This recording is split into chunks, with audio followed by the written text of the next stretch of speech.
What do you think about mentorship and finding allies?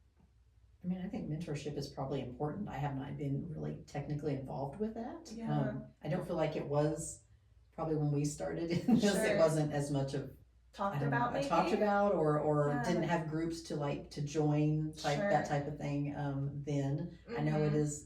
it's out there a lot now. Right. Having allies or just being friendly at work and being nice to people The is 10-foot Yeah. rule. is yeah is Oh. the greatest thing. You should share what that is. The Yes. 10-foot rule. Mm-hmm. When you worked at the Walmart home office, one of the key deals of Sam Walton agreed on is Mm-hmm. if you come within 10 feet of an associate or anybody, you're supposed to greet them with a smile. You're also supposed to, because you wear name badges, you're also supposed to call them by their first name, Mm-hmm. but just greet them with a smile. Yeah. Mhm. And you know what? Even just from like a personal connection perspective, I think that's such a great culture to have in place because you never know what someone's going through. Yes. And sometimes just a simple smile can brighten up your day a little bit. Also know that, I know this for a fact, is a smile can change the tone in your body language. Mm. And the reason I say that is because my very first job with Walmart was on the vendor hotline. And I was the voice on the other end when you would call in if you had a deduction or something taken from your paycheck. I mean, not your paycheck, your checks. And it was, always had to do, thank you for calling Walmart Accounts Payable. Can I have your vendor number, please? Back then it was vendor number, not supplier number. Mm-hmm. But what they did is we had a mirror sitting on our desk and we were told we had to look in the mirror and smile before we picked up the phone. Because Wow. they said, and I actually noticed even it changes your whole tone, Changes the difference. everything. Mm. So Well, that's a good that practical culture is tip. not around too much anymore No. though, just Mm-mm. because too, and everybody's looking at their phones as they walk even. Yes. So it's even if you did smile at somebody, they're probably not going to see it half of the time. kind of like So- speaking of all Walmart world was I actually dug out all of my Walmart pens and I have the pen that says "Don't let the sun sit down on me."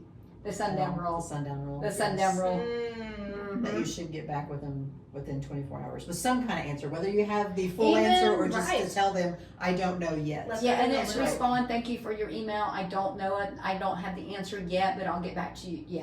Mm-hmm. But it was literally, that was another Sam Walton's deal is don't let Mhm. the sun go down. Give them returning a phone call and email. Well, email wasn't so much back then as it is today. Mm-hmm. Yes. Right. I think there is a pressure. Sometimes we put in our minds that I have to have the answer before I can say anything. But just letting someone know, like, hey, I've seen this. That's very courteous. I think a lot of times, maybe in younger generations, it might be like, I read it and then that's it. But it's like, let's make sure that the other person knows you are actively investigating whatever request has come through. But I would say for me, mentorship, I've been on both sides. Sure. When I worked for Walmart, I had, when I moved over to ModCore, they called it, and worked in arts and crafts, Mm-hmm. one of the buyers, because I called them buyers back then too, Mm-hmm. she decided she was going to mentor somebody. And when I moved into the area, she asked me if she could mentor me. And it was amazing, and I actually got to mentor you for a while. Yeah. So I actually called her up and saying, okay, I've been asked to do mentorship. What are some of the deals? She gave me some great advice and everything else. One of the advice I remember her giving me when I left Walmart, my first job was working from home. Mm-hmm. And she said to me, she says, when you work from home, she says, I need you to do me a favor. And I'm like, sure. She goes, I need you to get up, quote, unquote, get dressed and go to work every day. And one of the deals, she said, the reason why, she said, because you feel so much better about yourself and you're not going to get in a rut that you're not going to be able to get out of. And she says, when I say, she goes, put real clothes on. Yeah. And she's non-jeans, she just put real, but then she says, take a shower. She said, even if you just blow dry your hair and throw it up in a ponytail, Mm-hmm. blow dry your hair. And then she said, too, if you just put powder and mascara on, put a little bit of makeup on. Mm-hmm. And she said, and I noticed, I worked from home the first time for 3 years, and I think when I had to go back to an office, I felt like I transitioned back going to an office because it was smoother because I did get up and get dressed. Mm-hmm. And one of the things I added is when you'll know you're gaining weight because your pants fall. Yeah. Because if you think about it, if you're living around in If you're sweat, living in sweats. because a lot of people experienced that during COVID. Sure. Yes, and so that's because of that mentorship, just I would say yes, it's vital important, and it's more nowadays than it was when Carrie and I said when we first started in the retail industry. More available is maybe how I should I have think it's worded harder it. for me now working, when I do work from home. I don't work from Yeah, home I do every work day, from home but- 100%. Yes. But the first, because I did work from home for 8 years, the Yes. first time around before any COVIDs or anything like that. But it was, I think it was easier for me to be up and get around just because I had younger children then and I had to take, Yes. if they had to go to Mhm. school or go do this or do I was that. the or same this. way. My So, kids were you know, young. It was like I wasn't just sitting in my pajamas where, I'm guilty of that now Right. sometimes. Yeah. I mean, you can, I have what I call snort days, you know, when there's snowing and everything else. I don't get a day off, so I combine work and snow, and I get a snort day, and that is the only day you'll catch me working in pajamas. Aw. But it's not a habit. It's just No. kind of a fun. But I can casual see thing. how easy it is to get into that habit and run. So, Mhm. but that was because of the mentorship I had Yeah. with her. It's, yes. And I think, yeah, I mean, if I did work from home every day, which I don't every day now, but I think since it's, Mm-hmm. a coexisting thing of Sure. office and home, it's, Mm-hmm. I don't think I feel as bad if I do just wear my sweats around the house or something, because I do have to Right. get up those days and, It's a hybrid situation, so you won't be doing that. I'm not just constantly, Mm-hmm. So I'm now 100% permanently remote. Mm-hmm. yeah. Yes, which I don't mind. Mm-hmm. I prefer now to work from home. I used to say I didn't, because I did both, and I used to say I could never work from home full time, but because of my job, the demands Sure. of my job, it's just, Yeah. it is better. I think it's more, to me, I felt like feasible for me to work from home. Because yes, I'm guilty of answering emails 8:30, 9 o'clock at night, because one of the merchants I work for, work with, she's at Walmart, lives in Hawaii. Right. So that. So a lot of times, just sometimes in the evening, it could be 9, 10 o'clock for me, but it's, her prime working hours is just that 30 to 45 minutes being able to, if she has questions or issues. I Right. mean, there's a Friday night, her and I are exchanging emails back and forth, and I work till 11:30. Mhm. But it was just, Well, and We Carrie, had you those- had that experience Mhm. Oh, too, well, yeah, right? and I mean, still do speaking it to- overseas to and this things day, like that. yeah. Mhm. I check emails like before I go to bed, because you have that delay in response when you're dealing with other countries that are 12 Sure. hours ahead or whatever. So Mhm. if it's urgent, you definitely want to make sure you're checking those and answering as soon as possible, and hope that they answer yours as soon as possible as well, back and Right. forth. And Mhm. honestly, we use, I have 3 different apps on my phone now for communication with other countries. So. Really? Yeah. Okay. Is this to help with the language or barrier? It does, but they use those apps a lot. I think just with communication within their countries too. I mean, Mhm. WhatsApp is Oh, here too, yes. so it's everywhere and anyone can Mhm. use it. But Yeah, I I use know that a that lot with friends and family as China well. uses that a Mhm. lot, I think. So I have Mhm. that one, and then oh gosh, there's another one. I forget the name of it, but and we're dealing with Pakistan right now through it. Mhm. And then I just added one this week called Zello, and that was for I've heard of that. Vietnamese. Mhm. So Maybe yeah, that's so- why, because Vietnamese, because my company was talking about it. Yeah. Mhm. So just a lot of different aspects of, it's not just Yeah. it does, they say like 8 to 5, and it can be that some days, but then you may Mhm. be checking emails and doing that at Sure. 9 o'clock, 10 o'clock at night. And we've had to have calls with those countries that, either very late in the evening or, like 4 in the morning, just so that we all can Mhm. get on the same page and all that type of thing, and answer questions or whatever anybody may have. So you want to make sure that you're available, that you are doing your work with excellence, but how do you make sure that you don't compromise personal time as well, like you're having healthy boundaries because you want to make sure that work doesn't get in the way of, your relationships with your family, or even have a negative impact on your health if you're just chronically stressed and just out. like if you're working like 24/7, like that's also Yeah. not healthy. So how do you, I guess, are there some things that you have in place, like this one day I make sure that I don't work, or like, certain things that you have in place to have some balance?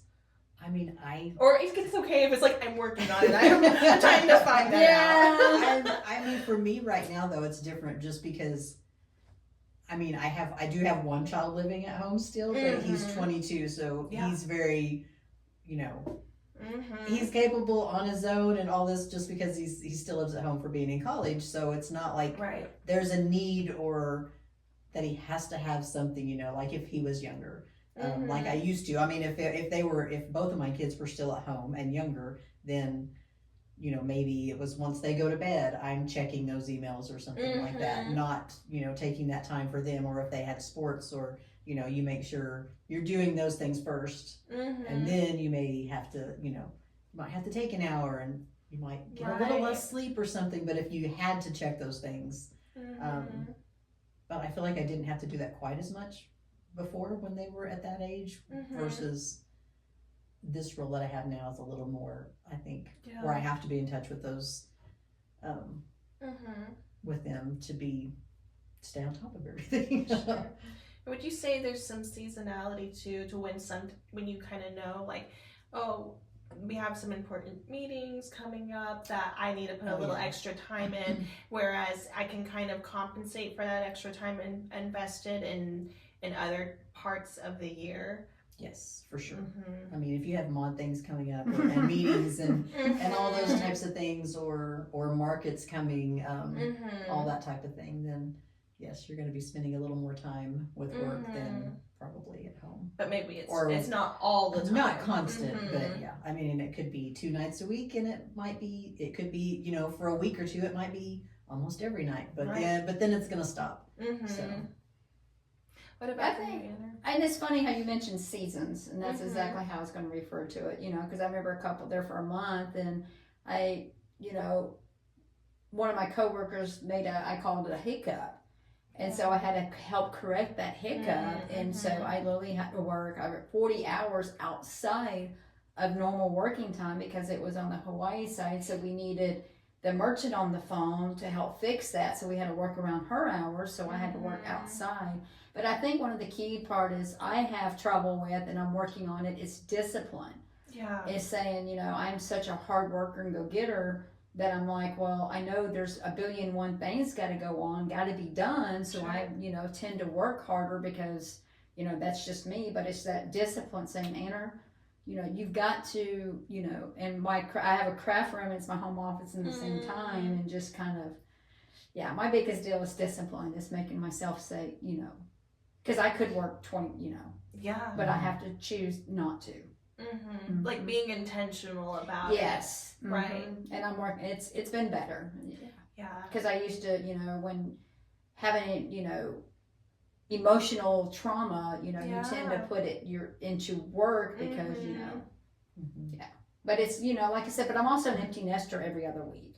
So Carrie nailed it perfectly. When my kids were little, I did not work as much because I knew they needed me, but now it's just like, hubby's at the farm, you know, we don't have my granddaughter this week, so, you know, to me it just keeps my mind busy, and I have to keep that brain going. Otherwise it goes back to trauma that it needs to stay out of. So and you're working on, you know, processing through that right now. Yes. Yeah, which has been a hard and painful journey. So, but also really beneficial. So I'm proud of you. Because especially since, you know, working numbers, the number takes brain power. It does. But investing in yourself in that way is definitely worth it. And too, another thing is like that communication with your supervisor or boss or whatever. Like if you are getting overwhelmed, or if you know, if you did have small kids at home and you have to be like, hey, I can't do this night or whatever, you know, to be open with it. And most generally, I would say 80% of the time, all of them are going to be fine with it. But just to, you know, make sure you get it out there, voice it. I've worked for someone at the time that could care less if you had family, but I'm fortunate enough and extremely blessed that I work for a company, especially the owner of the company, that, you know, if I have something going on, I never have any hesitation saying, hey, I can't, you know, I need to do this for whatever, and they're very understanding. So, but you do have, unfortunately, those rare people out there that could care less. Have a small percentage that don't care. They just want the They job. don't care. So it's interesting that you say that, something that I've been advised is that when you're going through the interview process, is that not only are they interviewing you, but you're also interviewing them. So being very intentional about the types of questions that you want to ask, and you can even ask questions about their management, just so that you can kind of get a pulse of what the expectations are, and maybe that might help lessen the chance of you getting a boss that is not very flexible with, you know, where you're at in life or what's important to you. But I mean, it's not, I'm not saying that it's perfect, but I think it could help. Well, sometimes you could be at a company and then hire that person in. And there's that I've had point. that. I've actually left a company over a boss. I literally was like, either me or her leaving. This is not going to work. Yeah. So, but yeah, I'm glad God closed that door, and I would not be where I'm at today and working for the company if that would have not taken place. But no, sometimes they hired the wrong person in. I've literally, they said 70% of people leave their jobs because of their boss, and I would say I left a job because of, I refer to her as the devil. I mean, And I've been super fortunate in that department to not have any of that type of But you remember, conflict or any problems with anyone with, you know, if I needed something or take a day off or anything.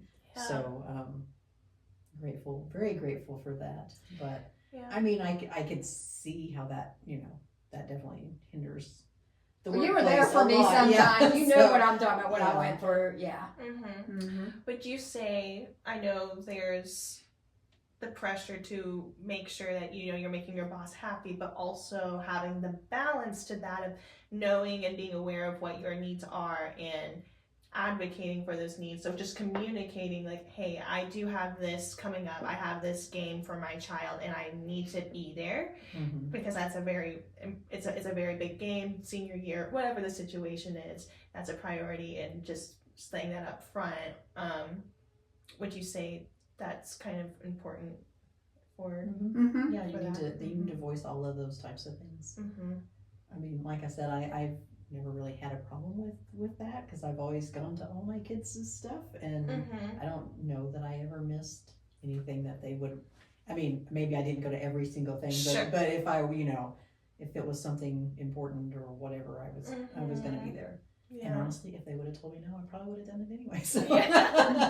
Right. But, you know, and just went with repercussions because your family's first. And so maybe that also helps you have balance, is just knowing what the priorities are and keeping that in order. But, you know, we were talking about leaders. I kind of would love to hear some of the things, like, good experiences, not good experiences, but I took an auditing class. So my MBA, my concentration's in accounting, not because I want to be an accountant, just, you know. Numbers are fun. Numbers are fun. Numbers are important for sure because, you know, accounting's the language of business. So anyway, that's what I wanted to do, is just, you know, can I look at a financial statements and make important decisions, especially as I grow, right?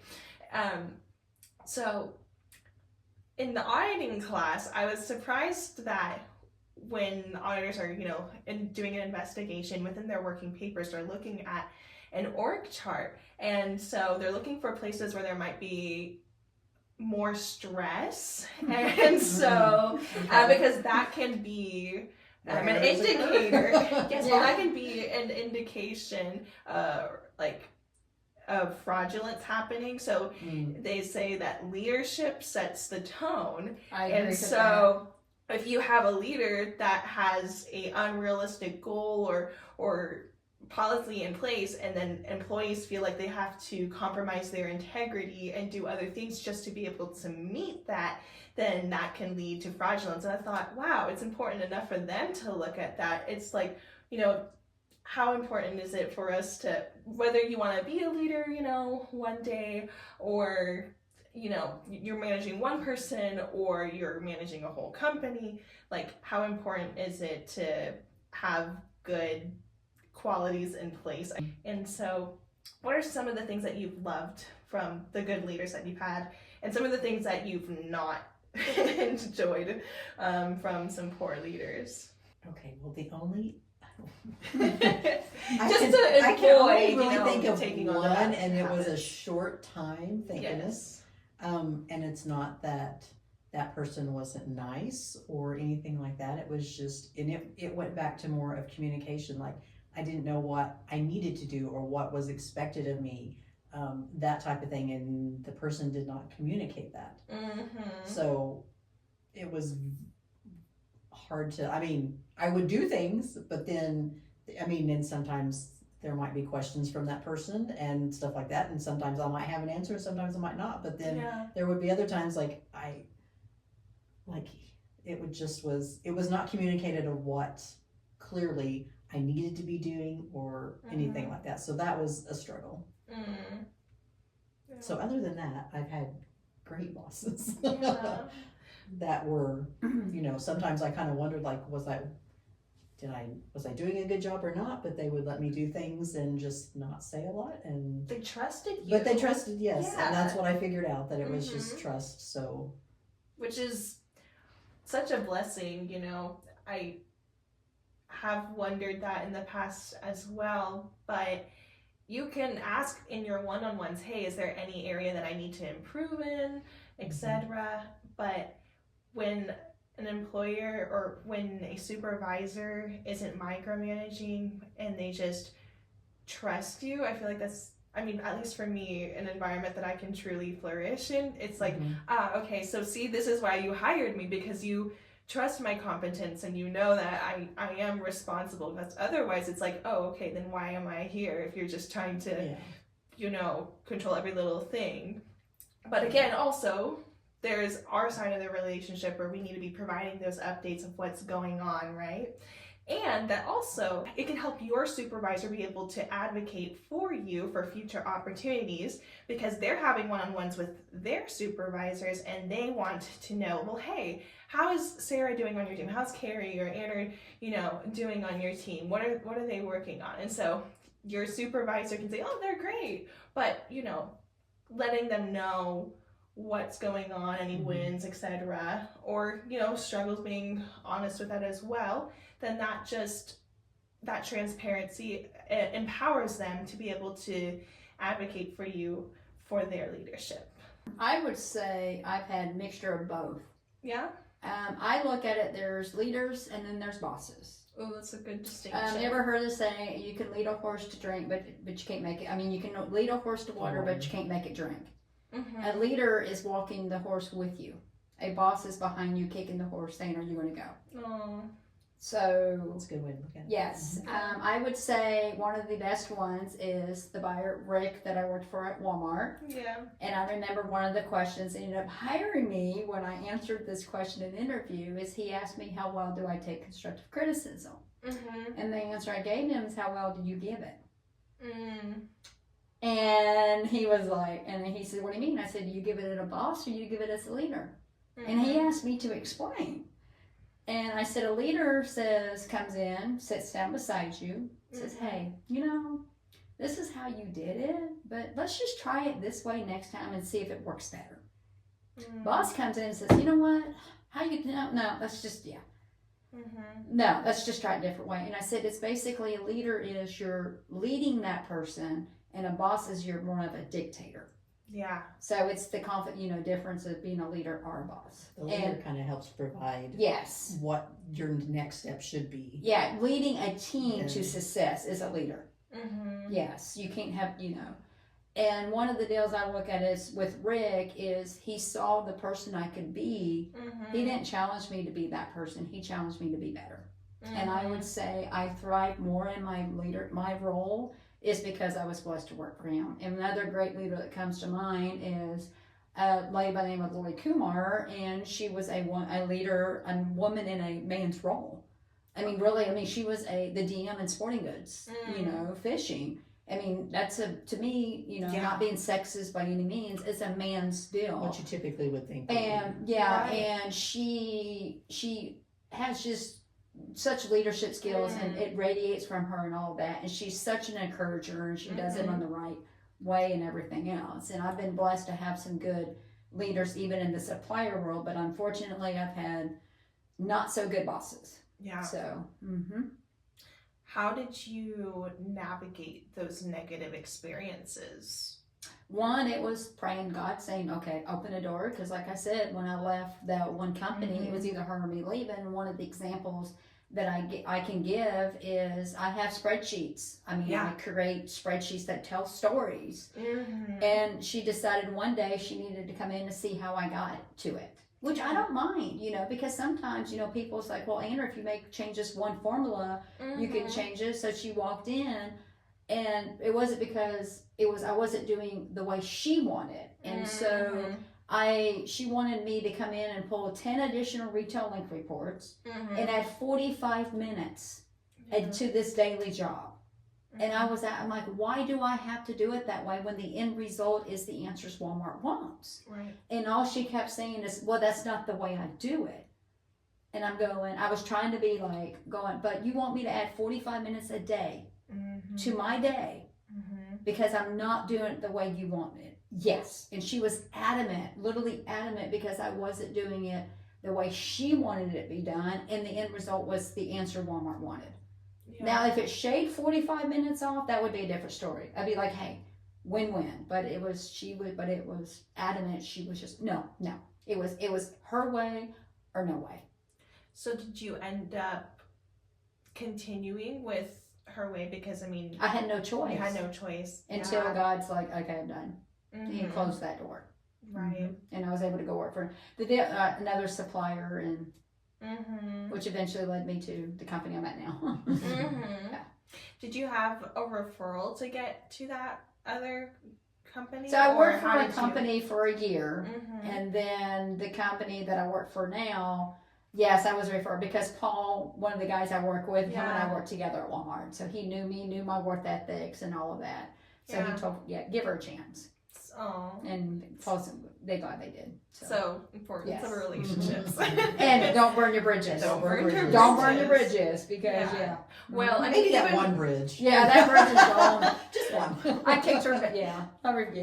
But you still had to be respectful because that's still your brand and how you present yourself too. And so it's like, and then, it's an unfortunate situation. She's being inconsiderate of your time, and you already are presenting something in your gut, like, this is what my client needs and wants. It's the answer they want. It's how I got to the answer. Why did it matter? So but you chose a route of peace. Like, you made sure to explain yourself, but you still chose a route of peace. And when the time was right, you said, okay, this isn't for me. I'm going to go where I have a better 5 months of pure living hell. But I had to do it because, I had to have, support my family and everything. So, but I'm very extremely blessed where I'm at now. She had a lot of Diet Pepsi and Cheetos. She brought me one down. In that 5 months. Yeah, you were right there with me. Yeah.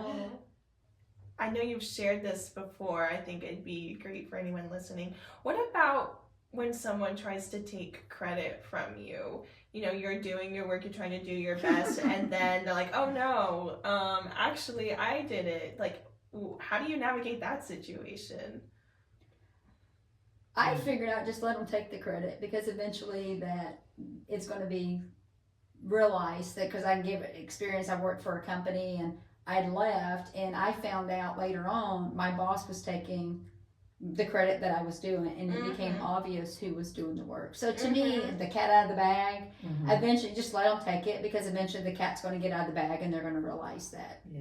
They end up just making themselves look like exactly. Yeah. I just let them do it. I'm just circles around. Yeah, karma. Karma. And we kind of touched on this a little bit, but just if there's anything else that you want to build.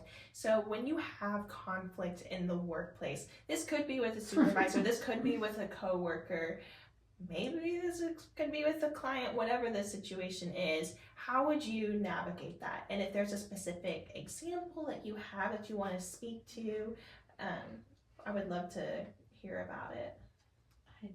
I don't have much. I mean, as far as really having a conflict, I've never really just been in that situation of having to do that. I thought there was one time that somebody that was reporting to me, I might have to say something to someone else because of something that they said, but it just kind of resolved itself. So I didn't end up having to do anything, but I would have stepped in to like try to help. You know. Or maybe even a conflict too, if someone's being like really chatty. Like it could be something little too, like, and it's like, you're not letting me work. It's like, how do you make sure you're not hurting their feelings, I guess? Or maybe you will end up hurting their feelings. Maybe you don't need to worry about that. I don't know. Like how do you address something If like somebody's that? just super chatty, you just kind of have to be like, hi, I'm sorry, I can't talk right Just now. be very But direct just and very just open, say, like, hey, I have to get this done. Can we Mhm. talk later or something? It's not like you have to be like, But have a passion. I mean, be passionate about it, not just so hurtful. You know, yeah, like, don't hey, be just rude shut and up. just, you know? yeah. You just- You know. Can you just please leave, or you know? Yeah, tell me later. Let's go get a cup of coffee after Yeah. work hours or Yeah. something. I can't talk yeah. right at this moment, or you know, Yeah. something. But Yeah, like, hey, I would love to hear more about this. I need to, I have a you know, deadline. focus on Unfortunately, this. yes, I Yeah. have a deadline Yeah. that I have to meet, and Yeah, like let them feel mhm. heard in the moment, but also No, but show that saying- you know you're there to work. yeah, And but so- just saying, hey, can we go get a cup of coffee later? Yeah. Still shows that, hey, I care about what you want to. You need it, and not so. Yeah. I don't want to use the word need. Like, I care about what you want to tell me, but unfortunately, this is just not right because I have to meet this it's not the deadline. right moment. Mhm.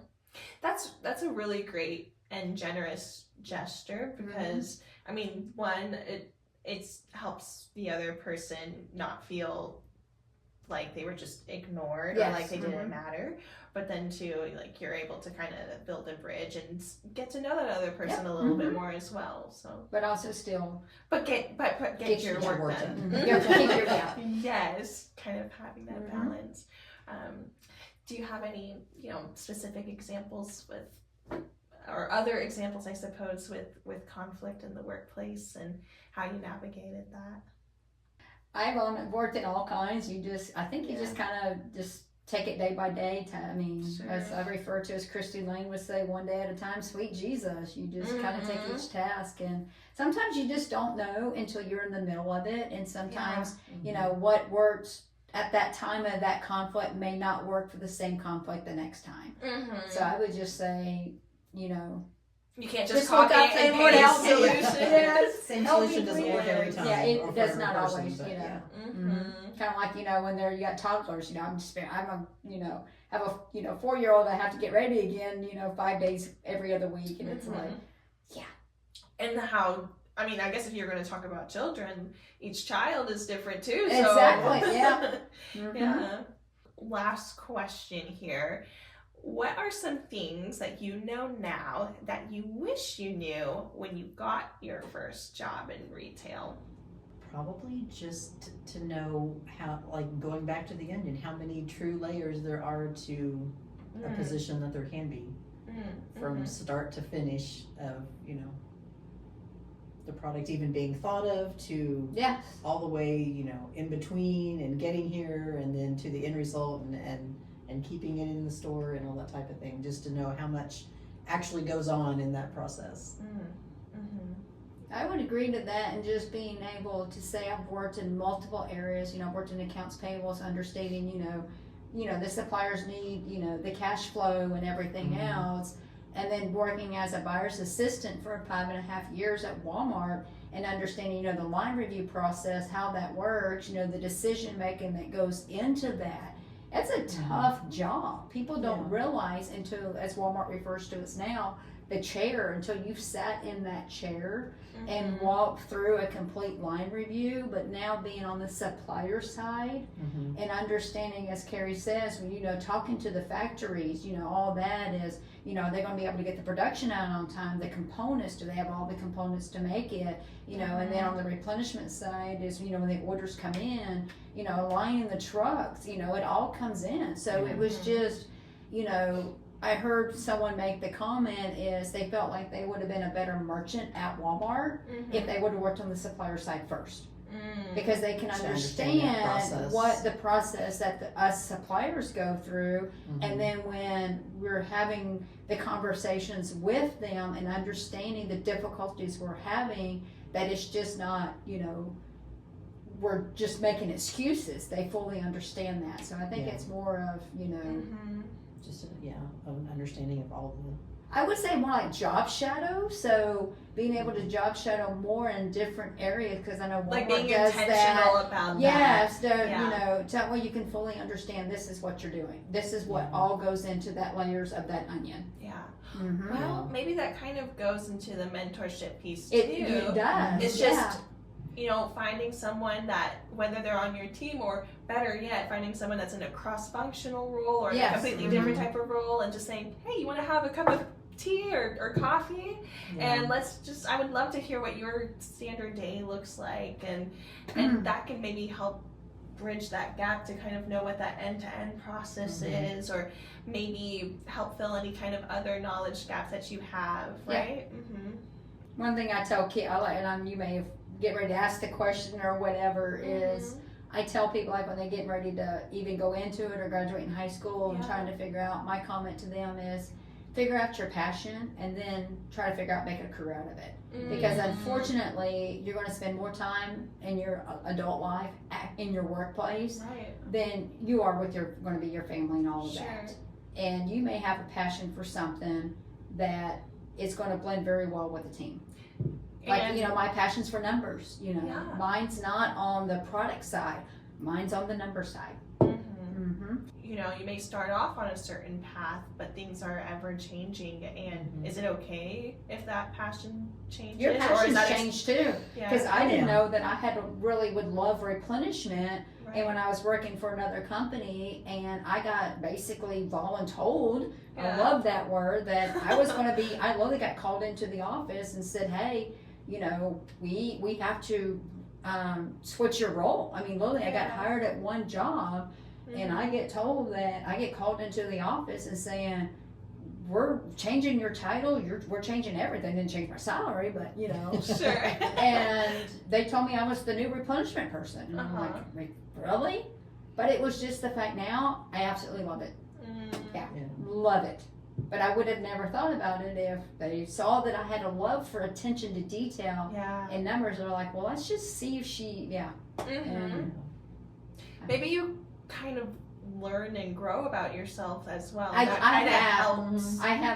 noticed that I have really grown, and my spreadsheets, As you get thrown into different things, you will see if you know. Do you like it or you hate it? Yeah, you may do like one part of it and hate another, and because I've been on the product side, and now that I've been on the replenishment side, it's my world. You're like, oh man, I thought the product side would be mine because it'd be cold picking it.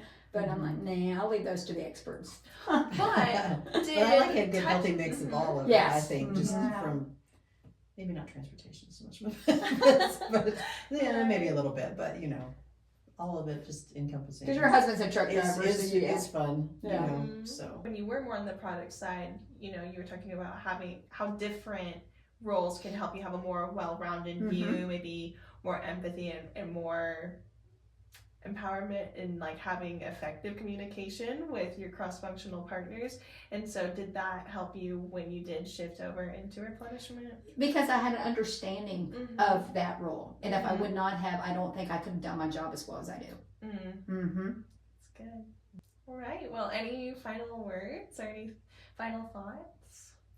You just have to be prepared for always changing everything. Keep on your toes. Your retailers change, and that structure, because that structure is different than from when I worked at Walmart. Yes, very different. So I think some of my the symptoms. I mean, not the symptoms.